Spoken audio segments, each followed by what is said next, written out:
আজ ইংরেজি পারি না বলে ইনবক্সে এসে গালাগাল দেয় আমাকে। একজন বলতেছে আই লাভ ইউ, আমিও ছেড়ে দিইনি, আমিও বলেছি তুই আই লাভ ইউ তো 14 আই লাভ ইউ ঠিক করেছি না, নাহলে তো মনে করবে আমি ভীতু। একদম সমান সমান জবাব দিয়ে দিয়েছি। হ্যালো, আসসালামু আলাইকুম, শুভ দুপুর। আজকে রান্না আপনার সাথে শুরু করে দিয়েছি। আজকে শুক্রবার, জুম্মা মোবারক। সবাই কেমন আছেন? আপনার বোন আমি আসলেই আলহামদুলিল্লাহ আপনাদের দোয়ায় অনেক অনেক ভালো আছি। এখানে গরম মশলা দিয়ে দিলাম, পেঁয়াজটাকে একটু ভালো করে ভাজা ভাজা করে নিয়েছি। শুক্রবার মানে তো একটু ভালো মন্দ খেতেই হয়, আর আমার তো ভালো মন্দ থাকেই আলহামদুলিল্লাহ। আল্লাহ যা হয় লাখো লাখো কোটি কোটি শুক্রিয়া। একটু আদা রসুন ফ্রোজেন করে রেখেছিলাম, তো ওটা বরফ ছিল, ওটাই দিয়ে দিয়েছি কেটে বরফ অবস্থায়। ভালো করে পেঁয়াজ, গরম মশলা, আদা রসুন একটু ভালো করে ভুনবো। বলুন তো কী রান্না করতে পারি আমি? আপনারা তো বুঝতে পারতেছেন, যেহেতু শুক্রবার কিছু তো একটা রান্না করব, তাই না? খুব ভালো আমার প্রিয় খাবারটাই রান্না করব। হলুদের গুঁড়া, মরিচের গুঁড়া, লবণ ভালো করে দিয়ে ভালো করে কষাইছি। এমন কষাইছি মানে কড়াই মনে করেন দৌড় দেয় আমার রান্নার কষানোর ঠেলায়। কড়াই মনে করেন চুলায় টিকতে পারতেছে না। একটু ধনিয়ার যেটা পাউডার করেছি তেলে, ওইটার গুঁড়াটাই দিচ্ছি। ইদারিং কাঁচা জিরাটা নাই, খাওয়াও হচ্ছে না। অবশ্যই নিয়ে আসবো খুব শীঘ্রই। এই তো চলে এসেছে লাল লাল গরু মাংস, আমার খুবই পছন্দের। এটা কী আর বলবো আপনাদেরকে, ভিডিও ভয়েস ওভার দিতে গেলেও আমার জিভে জল চলে আসে। আমি এই পরিমাণ শসা, বুঝেন। গরু মাংস বলতেই আমি দুর্বল, আপনাদেরকে সবসময় কথাটা বলেছি। আজকে গরু মাংসটা পেঁপে দিয়ে রান্না করব। কেউ লাউ দিয়ে খায়, কেউ পেঁপে দিয়ে খায়, কেউ আবার ফুলকপি, মানে এখন সব কিছুতেই খাওয়া যায়। তবে পেঁপে দিয়ে গরু মাংসটা একটা আলাদা মজা আছে। কেউ চাইলে একটু ভাপিয়ে নিতে পারেন। পেঁপে আলু দিয়ে গরু মাংসটা সুন্দর করে ঝোল ঝোল রান্না করব আলহামদুলিল্লাহ। আমার কিন্তু রান্নাবান্না করতে খুব ভালো লাগে। ভালো করে কষিয়ে নিয়েছি। আমার আবার রান্নার খুব শখ আছে।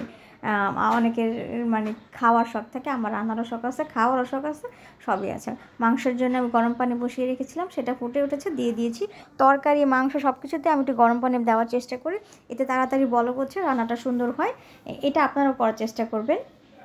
মাংসটা বলক উঠে গেছে, এখন ঢেকে কিছুক্ষণ রান্না করব। আজকে কলমির শাক যেটাকে বলা হয় সেটা ভাজি করব। কলমির শাক নিয়ে এসেছে, ধুয়ে কেটে একদম কিচি কিচি করে কেটে নিয়েছি। কলমি শাকটা চুলায় বসায় দিয়েছি। একদিকে আমার গরু মাংস হচ্ছে, গরু মাংসের উপরেও জিরা গুঁড়া দিয়ে দিব লাস্টে নামানোর আগে, যেহেতু জিরা বাটাটা দেই নেই, এর জন্য শেষে দেওয়ার চেষ্টা করব। আপনারাও ঘরে যদি গরম মশলার গুঁড়া থাকে সেটাও দিতে পারেন। আমি যে শেষে একটু জিরার গুঁড়া উপর থেকে ছিটিয়ে দিব, অনেক সুন্দর একটা সেন্ট আসবে। যেহেতু কাঁচাটা আজকে দিতে পারিনি, মশলা বাটাবাটির এগুলো আসলে আবার একটু আইলসামি হয়ে গেছি, এগুলো চেঞ্জ করতে হবে। শরীরটাকে আবার একটু ঝাঁকানাকা লাড়া দিতে হবে। খাইতে আসি আর ঘুমাইতে আসি, জং ধরে যাচ্ছে সব।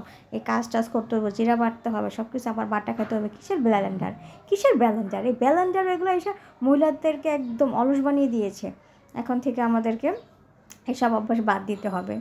মাংসটা আমাদের রান্না করা শেষ আলহামদুলিল্লাহ। এখন শাকটাকে একটু লবণ, কাঁচামরিচ দিয়ে ভাপিয়ে রান্না করব। মানে শাকের থেকে যে পানিটা বের হবে সেটা একদম টেনে যাবে, শাকটাও সেদ্ধ হয়ে যাবে। তারপর শাকটাকে কিছুক্ষণ ঢেকে ভাপে বসায় রাখছি। শাকটা হয়ে যাইলে তারপর পেঁয়াজ দিয়ে এটাকে বাগার দিব। আপনারা কি বলেন জানি না, আমার দেশের ভাষা শুনেছি বা ছোটো থেকে শুনে এসেছি বাগার দেয়, আমিও বাগার দিব। তেলে পেঁয়াজটাকে ভালো করে ভেজে ছ্যাঁত করে শাকটাকে ঢেলে দেবো, ছুট করে শাকটা হয়ে যাবে। এই হচ্ছে রান্না। রান্না গুছিয়ে করলে খুব তাড়াতাড়ি হয়। আপনারা কে কী রান্না করছেন অবশ্যই জানাবেন। ভিডিওটা শেষ পর্যন্ত দেখার চেষ্টা করবেন। এত কষ্ট করে এত সুন্দর ভিডিও করি, কী সুন্দর খাবার সাজাই আপনাদের জন্য। সাথে ছিল জলপাইয়ের ডাল তো আমাদের লাগবে, যেহেতু এখন সিজন।